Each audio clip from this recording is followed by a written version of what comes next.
Halo Sobat Genvest, kita ketemu lagi di Klinik Saham ya untuk tanggal 3 September 2025. Dan seperti biasa saya nggak sendiri, kali ini ditemani oleh Mas Mino. Halo Mas. Halo. Sehat Mas? Sehat-sehat, alhamdulillah. Sehat. Ini IHSG ini nampaknya udah rebound beberapa hari terakhir nih ya. Ya, cukup sumringah nih. 2 hari terakhir ya naiknya. 2 hari terakhir. Cukup signifikan. Setelah mungkin Senin sempat dibuka agak mengejutkan ya, minus minus 3% tapi rebound sih. Nah mungkin kalau untuk sekarang nih masih oke nih marketnya. Kira-kira untuk dari tadi sesi 1 gimana nih Mas? Jadi untuk IHSG sendiri di sesi 1 tadi masih ditutup menguat ya, lumayan walaupun nggak sampai 1%, yaitu tepatnya di 0,83% di level 7.866 ya. Nah dari sisi transaksi juga relatif cukup ramai ya. Ini ada total transaksi sekitar 10 triliun, tapi kalau kita bulatkan ya sekitar 11 triliunan lah ya. Nah dari sisi sektoral sendiri, ini dari 11 sektor hanya ada 2 sektor yang melemah ya. Kelihatannya ini ada profit taking di sektor basic material karena saham-saham emiten emas ini sehari sebelumnya kan naiknya signifikan ya, dan hari ini mungkin ada profit taking dan itu relatif cukup wajar ya. Kemudian juga sektor properti ini sehari sebelumnya juga naiknya cukup signifikan, hari ini di sesi 1 tadi juga kelihatannya ada aksi profit taking. Nah dari sisi sektoral yang menguat, yang cukup menonjol itu ada sektor energi ya, yang menguat 2,13%. Ini tidak terlepas dari kenaikan harga minyak ya, yang dipicu oleh adanya komitmen dari OPEC Plus ya, kelihatannya untuk tidak menaikkan produksi gitu teman-teman. Kemudian juga terkait dengan tensi geopolitik ya di Rusia dan antara Rusia dan Ukraina, itu juga turut menjadi sentimen positif untuk harga energi terutama minyak ya. Jadi kurang lebihnya seperti itu ya teman-teman tadi untuk sedikit review terkait dengan market di sesi 1 tadi. Oke. Iya, jadi memang masih cukup sumringah ya untuk dari perdagangan kita sebenarnya untuk selama 2 hari terakhir ini.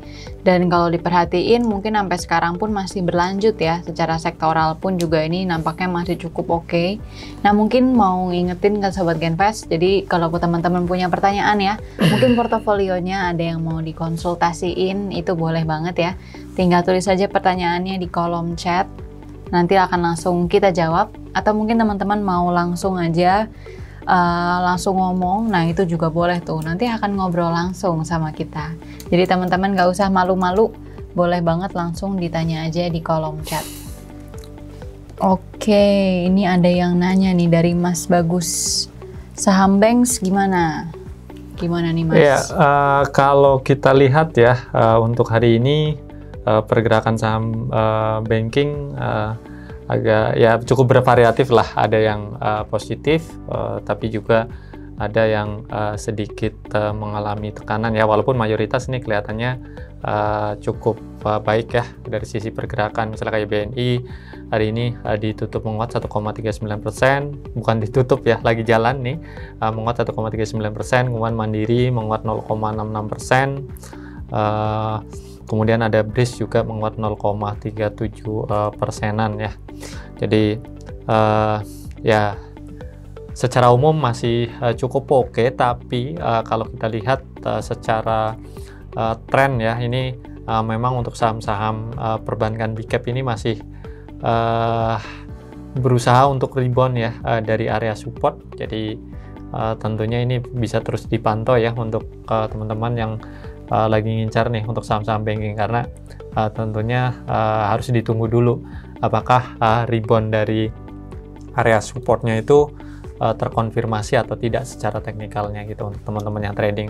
Tapi kalau untuk teman-teman yang mau invest ini di saham perbankan, sebenarnya perbankan big cap ya terutama, ini sebenarnya cukup menarik karena dari sisi valuasi sudah cukup murah ya. Jadi saham-saham perbankan kita tahu koreksinya udah cukup dalam, dan ini menjadikan valuasinya ini jadi lebih atraktif ya, dan tentunya lebih murah gitu secara relatifnya.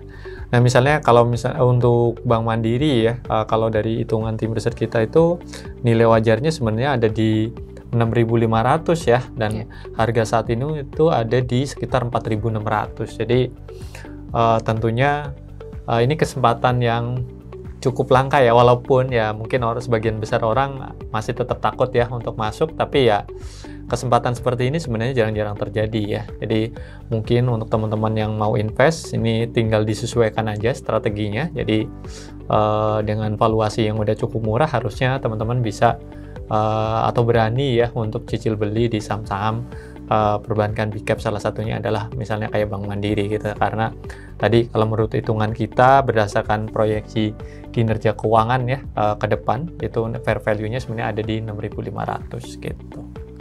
Jadi itu sih sedikit gambaran ya terkait dengan saham-saham perbankan, terutama perbankan big cap. Iya, jadi masih oke ya teman-teman kalau untuk dari banks-nya, meskipun memang trennya bisa dibilang lagi pada downtrend nih untuk dari big caps-nya ya. Dan mungkin kita akan lanjut lagi nih ke pertanyaan selanjutnya. Ini ada dari Mas Arya Pangestu ya. Modal under 10 juta, mending capital gain atau dividen kak? Oke, ini berarti ngomongin money management lah ya. Mungkin tergantung juga kali ya Mas ya. Kalau misalnya modal di bawah 10 juta, saya pikir secara relatif ya, kalau misalnya kita hitung-hitungan lah, kalau untuk dividen kan mungkin jarang yang dividen yield-nya misalnya di atas 10% mungkin ya, sekali dia bagi dividen gitu. Nah ya walaupun ada yang seperti itu, tapi kalau misalnya kita trading ya dengan uang under 10 juta, mungkin dengan imbal hasil maksudnya tingkat return 10% mungkin bisa banget, misalnya bisa kecapai lah.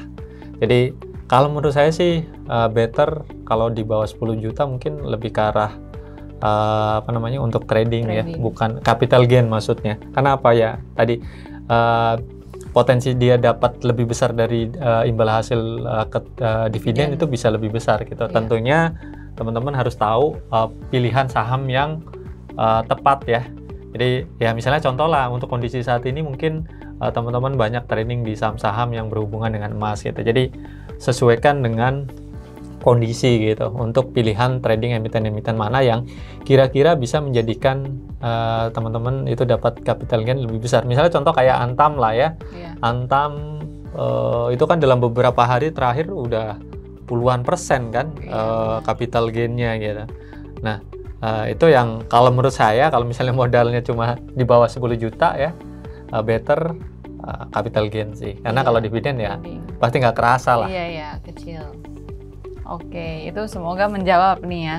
Jadi itu bisa banget nih mungkin jadi salah satu saran ya atau suggest untuk teman-teman di rumah. Kita lanjut lagi, ini ada pertanyaan lagi nih dari Mas Dimas nih kali ini. Untuk jangka pendek IHSG kira-kira akan naik lagi nggak ke atas 8.000 IHSG ya? Nah ini kira-kira bagaimana nih Sharon? Oke, IHSG, coba sambil kita buka chartnya.